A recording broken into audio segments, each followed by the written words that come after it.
Hey, good afternoon, everybody. Good morning, everybody.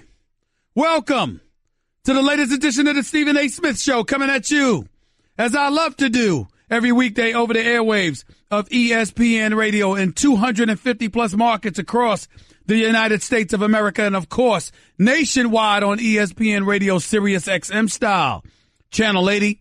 Number to call up, as always, is 888-729-3776. That's 888-SAY-ESPN. Got a jam-packed show coming your way today. Got some NBA games on the docket tonight. Washington and Charlotte. I'm watching that because I'm waiting for Bradley Beal to hit a shot in the fourth quarter. That's just me.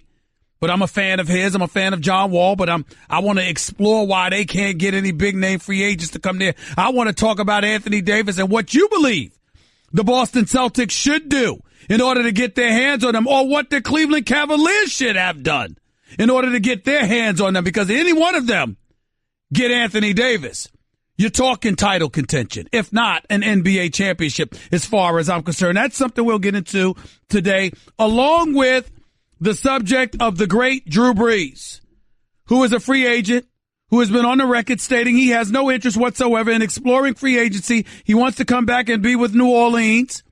My whole point is not to bring up 50 Cent or anybody like that, but I don't see anything wrong with a little window shopping. I really, really don't. This window shopper mad at me. I think I know why.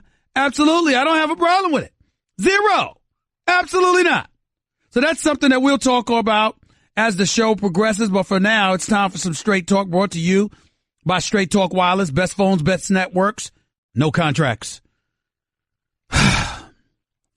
In light of what transpired a couple of nights ago, more than 36 hours ago, inside the Staples Center in Los Angeles, California, CP3, Chris Paul, Trevor Ariza, James Harden, and most of the Houston Rockets players reportedly tried to storm the Los Angeles Clippers locker room to get at Austin Rivers and Blake Griffin before they were turned away. As I reported here yesterday on the show, Trevor Ariza was supposedly the ringleader. Chris Paul was right behind him. According to members of the Clippers organization, Chris Paul did nothing to stop the incident or to squash it at all. Obviously, the reports are indicating that Trevor Ariza was the aggressor, whereas James Harden and Trevor Ariza tried to restrain James Harden and CP3 tried to restrain Trevor Ariza. So depending on which story you believe, that's what's out there. I'm not here to judge anybody. I got a lot of love for James Harden. I think he's a superstar in this game. I think that this game should value him, and we all know how I feel about CP3. He's a future Hall of Famer, one of the greatest point guards, miniature point guards to have ever played this game. Can't conduct yourself that way. You can't be the president of the Players Association remotely involved in a situation like that. That's my only knock against CP3. The fact that you have the title that you have. So it comes with an elevated level of responsibility that even if you did try to squash it, and even if you did try to play peacemaker, somehow, some way, reports got out to the contrary, and you can't even let that happen when you're the president of the Players Association. That's all. I have nothing else to say remotely negative about CP3, because as far as I'm concerned, he's entitled to his emotions.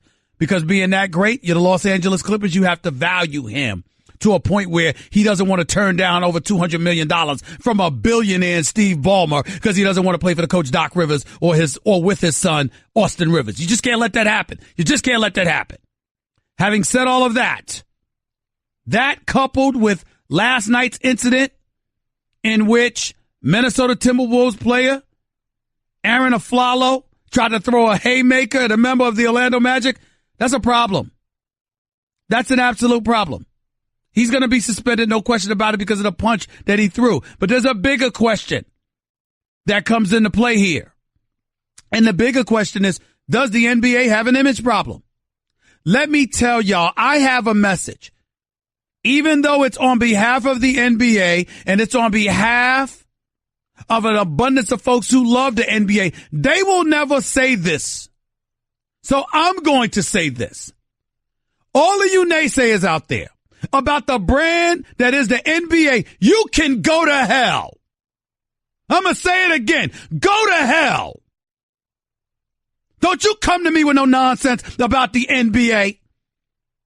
The most successful global brand in sports, as far as I'm concerned, filled with an abundance of model citizens, who spend far more time than most people give credit for being assets and contributors to their communities throughout this nation. I'll be damned if I'm going to sit up there and let somebody talk about the NBA in that way. You can go to hell.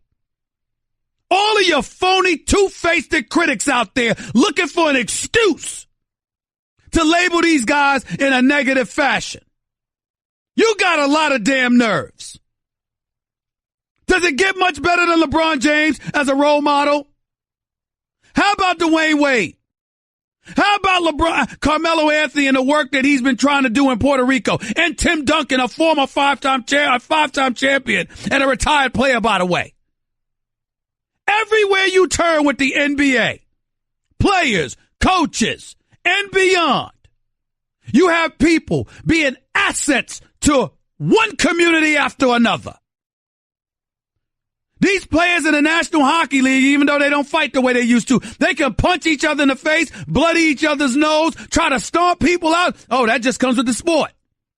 Major League Baseball, you got dugouts emptying and melees taking place. Oh, that's just baseball being baseball. That's America's pastime. We'll suspend them, but for the most part, they can police themselves. But far be it for an NBA player to get into something all of a sudden. Hey, Stephen A., do you think that we need to have the discussion about the problem in the NBA?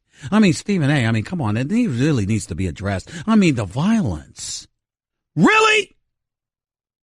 Really? Do I have to really elocute my thoughts? Do you not comprehend?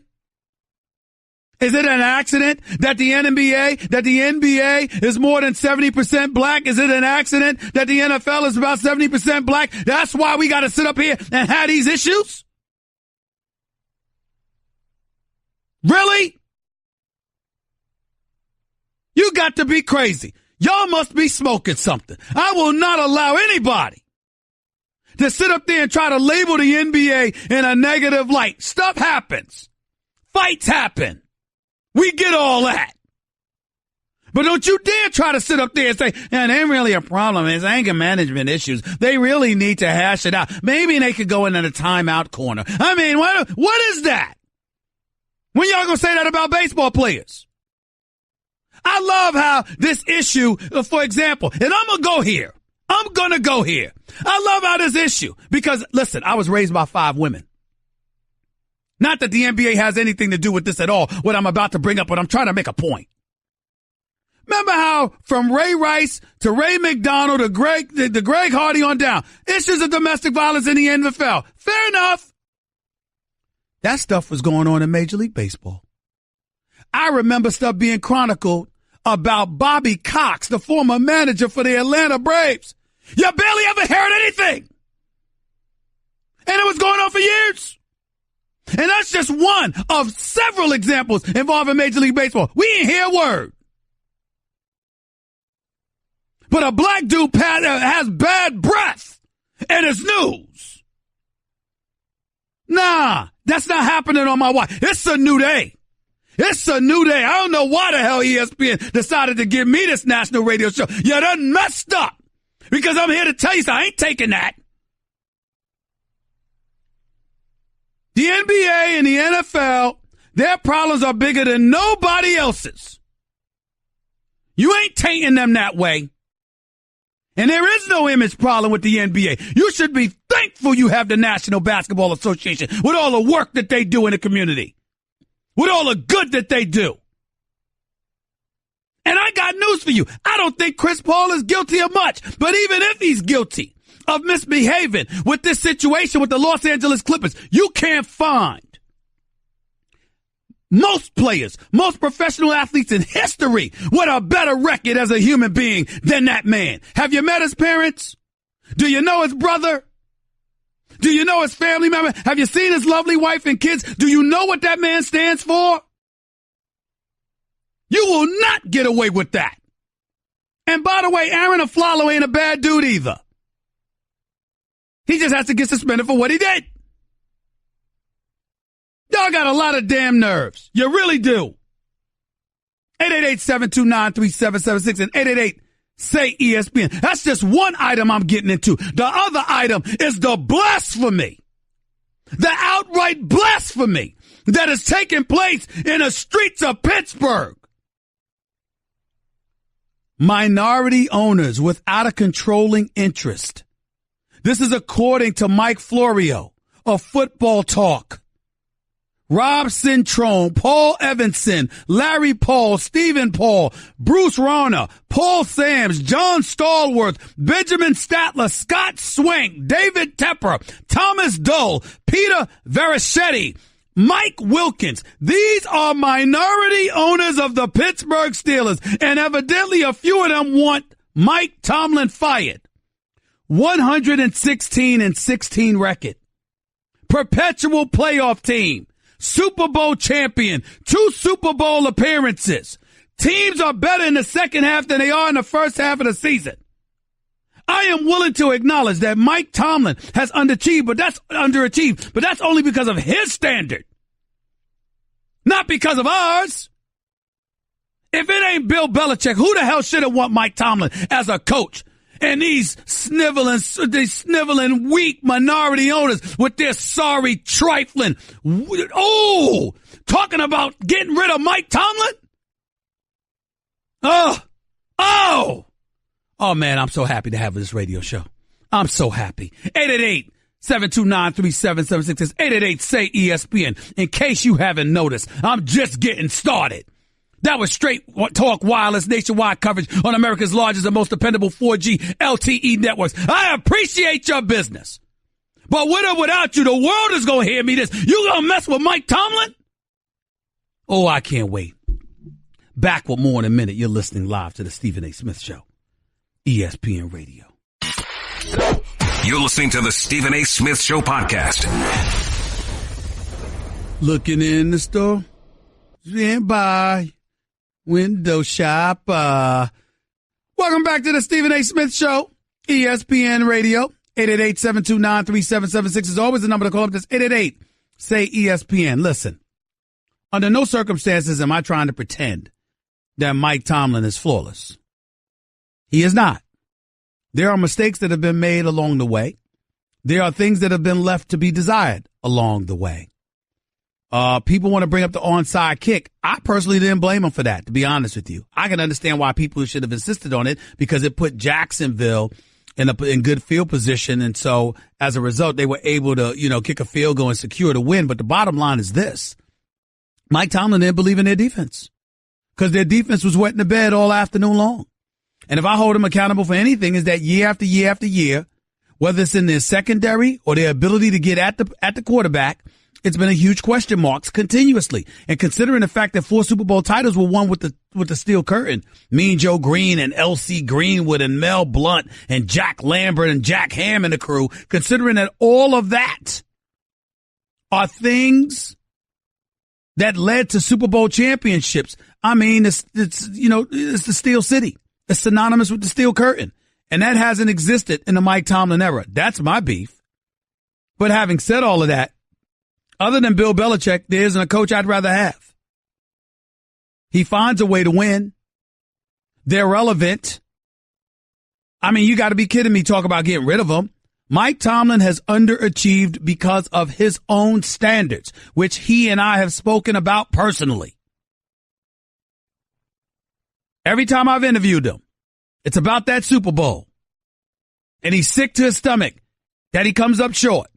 And yes, he's come up short every year since 2008, even though they went to the dance in 2010 before running into that bad man that Aaron Rodgers is.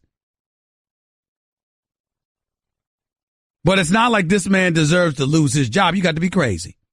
And go ahead, Steelers. Get rid of Mike Tomlin. It'll be about 25 to 27 other teams looking to hire him. You go right ahead. You go right ahead, you fools. 888-729-3776. 888-SAY-ESPN. We're talking about that right now, plus the supposed image problems of the National Basketball Association. You people make me sick. Some of you just make me sick. Image problems. Please. Carlton and Tampa. You're live with Stephen A. Go ahead, buddy. Oh, man, I saw the Mike Tomlin segment to start off your first take show, and I just shake my head. I literally just shake my head. The last 4 years, he's 45-19. He's gone to the playoffs every single year. This despite the fact that he's got a pass defense that has ranked in the bottom third of the league over those 4 years, okay? And whose fault is that? Might I suggest Kevin Colbert, the GM of the Steelers, has been there the whole time? That's a good suggestion. That's a good one.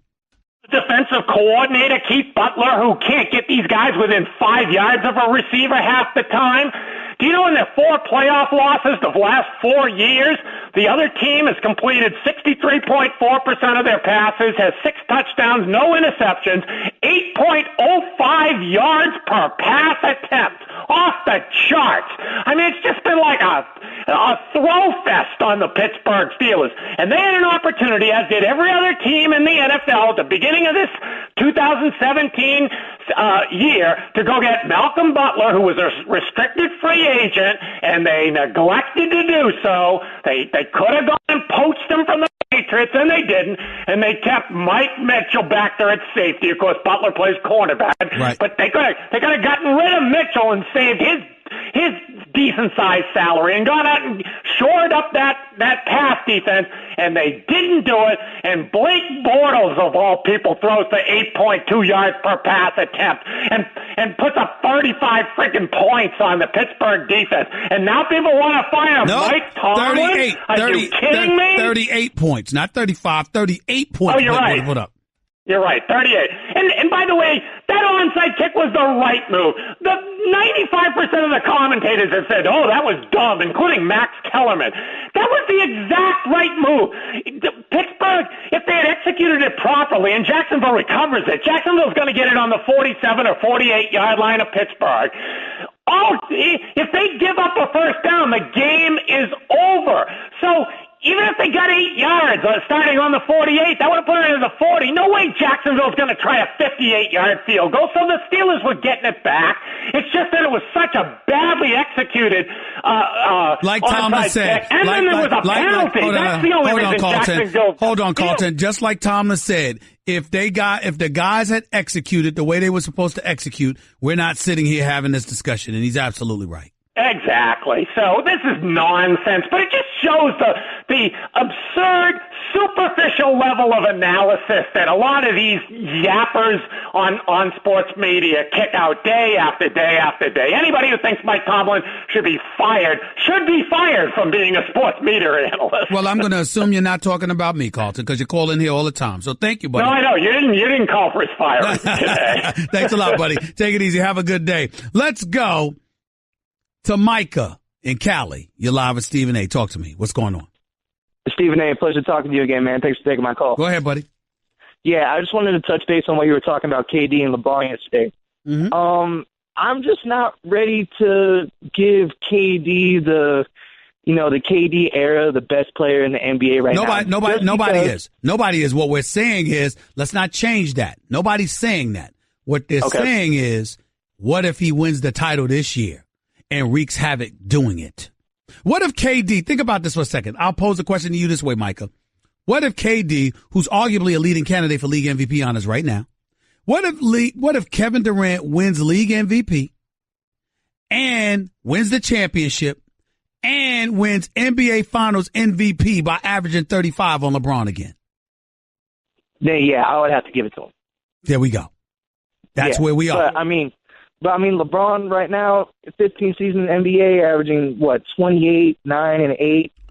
Yeah. We haven't seen anybody do this in the 15th year ever. So that's why I just got to keep LeBron at the top right Okay. Now. All right. Appreciate the call, Micah. Thank you so much. 888-SAY-ESPN. It's 888-729-3776. More to Stephen A. Smith Show on ESPN Radio in a minute. Guess what? You're in the middle of the Stephen A. Smith Show podcast. Damn it, I mean it! Back to the Stephen A. Smith Show right here on ESPN Radio, 250 plus markets across the United States, plus Sirius XM, Channel 80. Number to call up as always is 888-729-3776. That's 888-SAY-ESPN. We'll get back to your calls about Mike Tomlin, and minority owners wanting him out in Pittsburgh. along with the NBA and its supposed image issues, which is just bogus to me, a bogus story. We'll talk about that and more as the show progresses, but not until I speak to my next guest. He's the co-host, Morning Drive, 710 ESPN LA.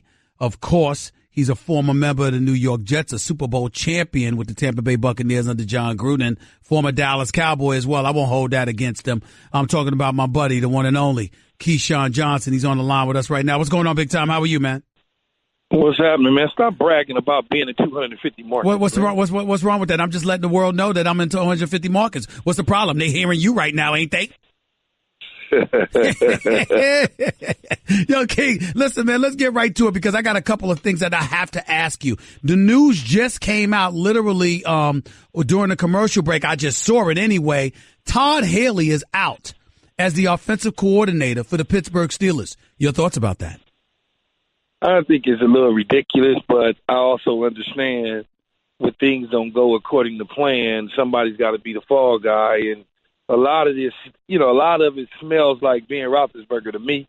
But I'm on the outside looking in. I really don't have all the intimate details. Mm-hmm. But it sounds like a situation where you got the quarterback kind of throwing people under the bus slightly, and then how this noise started to happen where you score, you're the third offense in the National Football League. Your career has certainly been on the upswing since Todd Haley's been the offensive coordinator. You've played crazy. Now all of a sudden he's not good enough because he was the side of the ball that gave up 50 points to the Jacksonville Jaguars. That's Todd Haley. Last 4 years, Steelers made the playoffs. In terms of yards, they ranked second once, third twice, and seventh, not this season, but last season. That's the offense under Todd Haley. So, I mean, people, that's pretty dynamic, impressive. Wouldn't you say? That's pretty impressive. But it says to me also that, evidently, I get your point about Big Ben, but have you ever had any issue with Todd Haley's play calling at all? No, I really haven't, because I guess for me, to be honest with you, I kind of understand what the offensive coordinators are asking in terms of dialing up plays. Mm-hmm. You take, for instance, the 4th and 2 when Big Ben tried to throw across the middle to Juju Smith. Right. That play's not designed to throw down the middle of the field. It's designed to check it down. It's a design play to check it down. Get the first down. Just check it down, get the first down. That's all you got to do. You don't have to be the hero. So a lot of times when we see that as viewers, the first thing we say is, why would Todd Haley call that play? Mm. Why would he call that play? That's what we say. I got you. Keyshawn Johnson right here with Stephen A. on ESPN Radio. Let's move on to some other subjects. I haven't had an opportunity to talk to you since the Rams got bounced out of the postseason by the Atlanta Falcons more than a week ago. What were your thoughts about this season? What happened to them come playoff time? Well, I think you got, number one, it was a terrific season. I mean, I had them winning 5 games. They certainly won the division. Jared Goff finally started to look like an NFL quarterback. Todd Gurley was an major MVP candidate. Sean McVay came in with his little mini Gruden act and put things together and got them into the playoffs. But the inexperience kind of hurt them. They'll never tell you that, but you can certainly see some of the mistakes that they were making against the Atlanta Falcons that they didn't realize the tempo of the playoffs was going to rise a little bit more.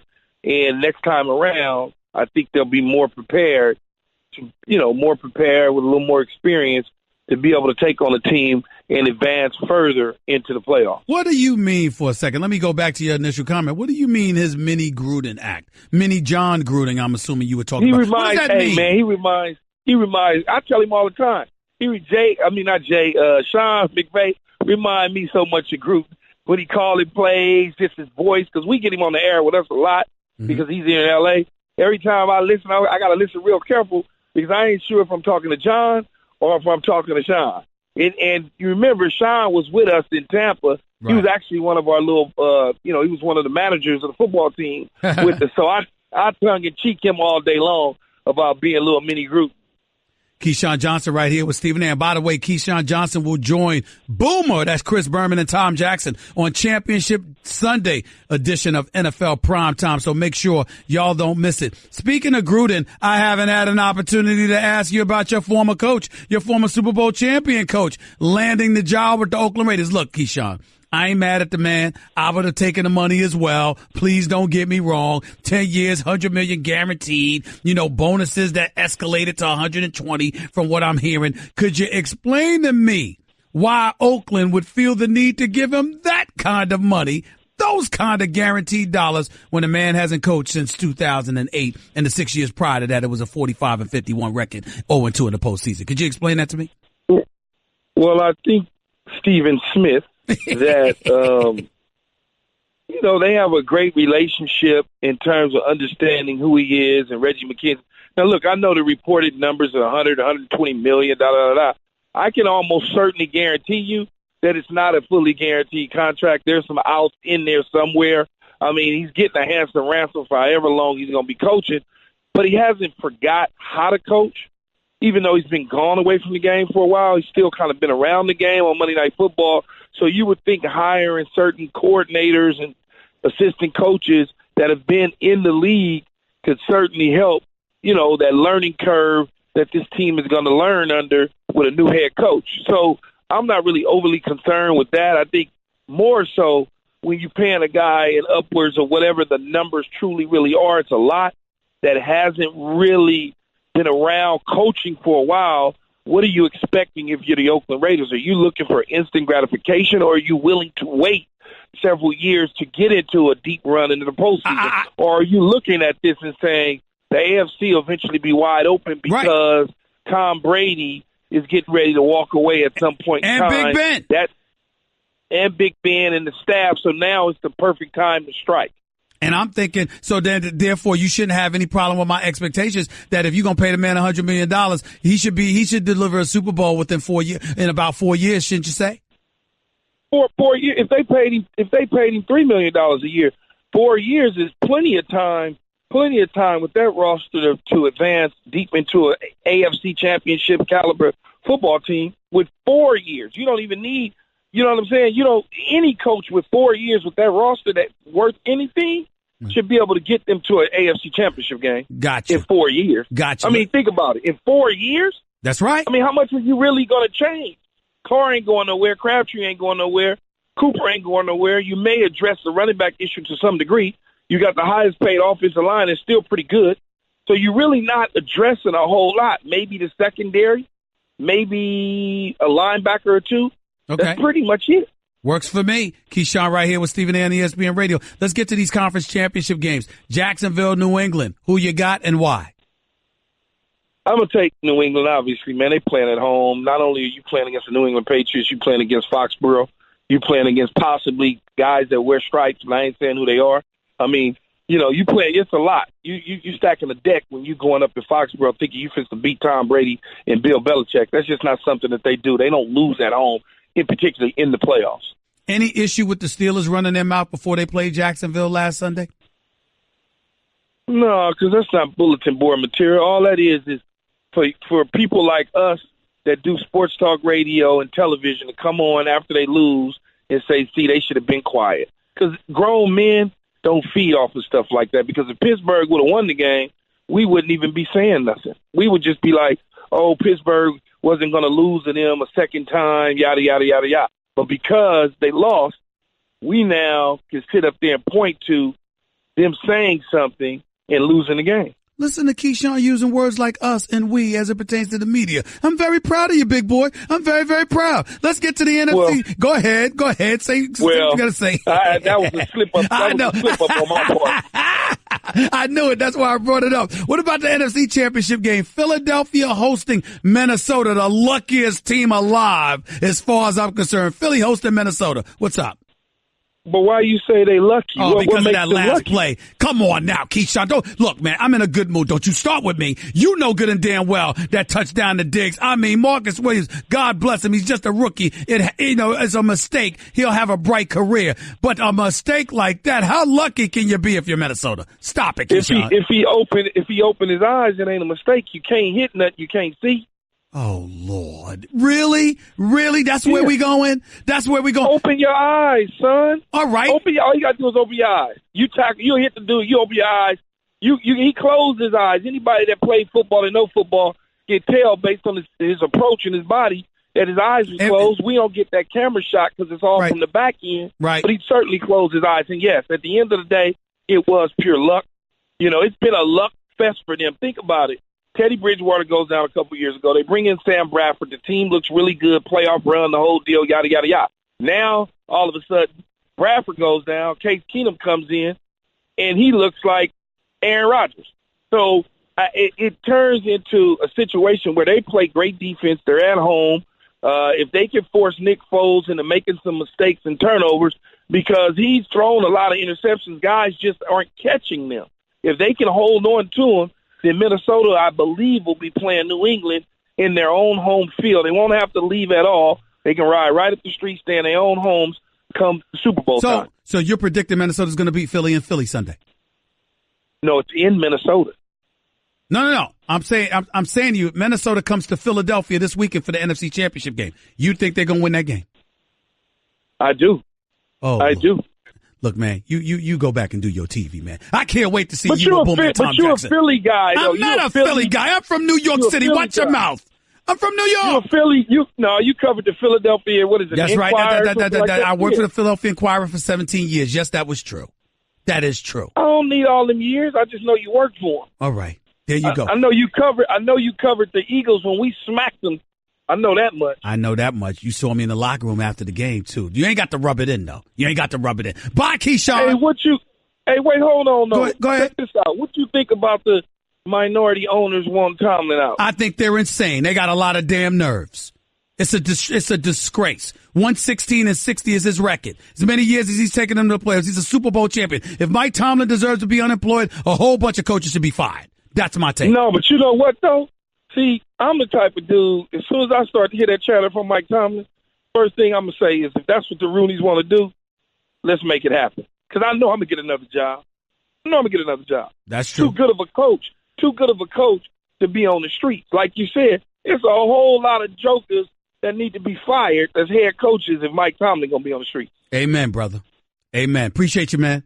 Can't wait to see you Sunday night. Take it easy. Keyshawn Johnson, he's going to join Boomer and Tom Jackson on Championship Sunday edition of NFL Prime Time. Boy, do I miss Boomer and Tom Jackson. And Keyshawn, by the way, even though I hear him all the time in L.A. But I miss Boomer and Tom Jackson. I can't wait till Sunday night. I just can't wait. That's must-see TV, Boomer and Tom Jackson doing post-game highlights. I'm here to tell you that right now. More of the Stephen A. Smith Show on ESPN Radio in a minute. Guess what? You're in the middle of the Stephen A. Smith Show podcast. Damn it, I mean it! Stephen A. Smith Show, ESPN Radio. It's presented by Progressive Home Insurance. Getting a quote is easier than ever before. Jeff in Hollywood, real quick, go ahead. Okay, man, first of all, man, love, man, I just want to say, if Mike Tomlin was of a different persuasion, it'd be a whole different conversation. It wouldn't even be a conversation about him being fired or anything. I agree. But the other thing I wanted to deal with was my man Chris Paul. I got respect for him, and I remember yesterday you were talking about him, and I got an issue that I just wanted to bring up. My brother, you got 30 seconds, so go ahead and make it. Okay, 30 seconds is this. Chris Paul he's going to be a Hall of Famer. We're not going to deal with the fact that he don't have no rings. But when you said one of the greatest to ever play the game, that really stuck with me, man. Miniature point guard. That stuck bad because you got cats like time. That's your fault. We lost your signal. Had you made your point a few seconds earlier, you'd have got your point out. But you weren't ready. I said greatest miniature point guard. I didn't say greatest play ever. Greatest small guard. One of the greatest small guard ever. Tiny, Isaiah, Iverson, him. Hour number 2 was Steve.